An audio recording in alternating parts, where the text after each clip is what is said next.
High বন্ধুরা, আজকে আবারও তোমাদের সাথে নিয়ে আসলাম ঝিঙা বাটা রেসিপি নিয়ে। আজকে কিন্তু শুধু ঝিঙা দেবো না, তার সাথে দেখতে পাচ্ছ এখানে পাকা পাকা পটল আছে, পটলগুলোকেও দিয়ে দেবো। আর তার সাথে কিন্তু আজকে দেবো চিংড়ি মাছও। তো চলো ঝিঙাগুলোকে প্রথমে আমরা ছোটো ছোটো করে কেটে নিই। খুব ছোটোও করবো না, আমরা মিডিয়াম সাইজের করব।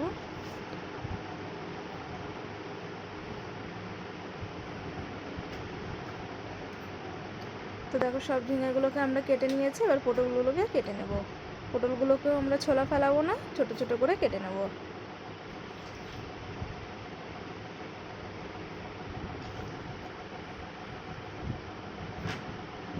তো ব্যাস আমাদের সব সবজিগুলো কাটা হয়ে গেছে। এবার আমরা কড়াইতে তেল দেবো।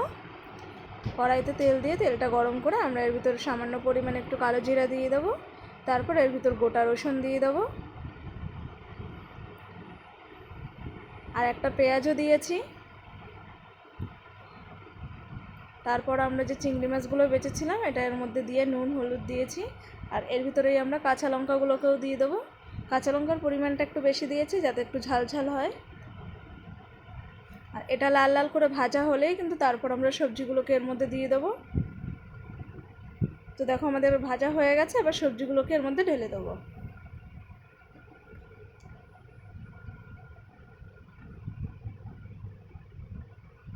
আর সবজির মধ্যেও আমরা নুন হলুদ দিয়ে দেবো। নুন কিন্তু একটু কম হলেও অসুবিধা নেই, যখন এটা বাটা হবে তখন টেস্ট করে কিন্তু দেখলেই হবে।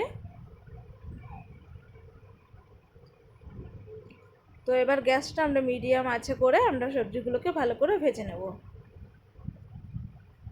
তো দেখো প্রায় আমাদের ভাজা হয়ে গেছে, আর একটু ভাজা হবে।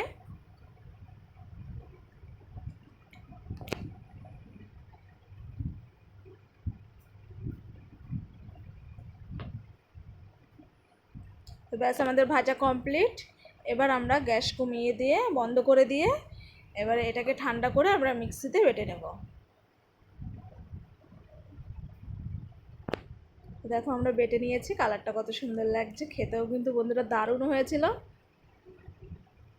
তোমরা অবশ্যই এই রেসিপিটা একবার ট্রাই করো।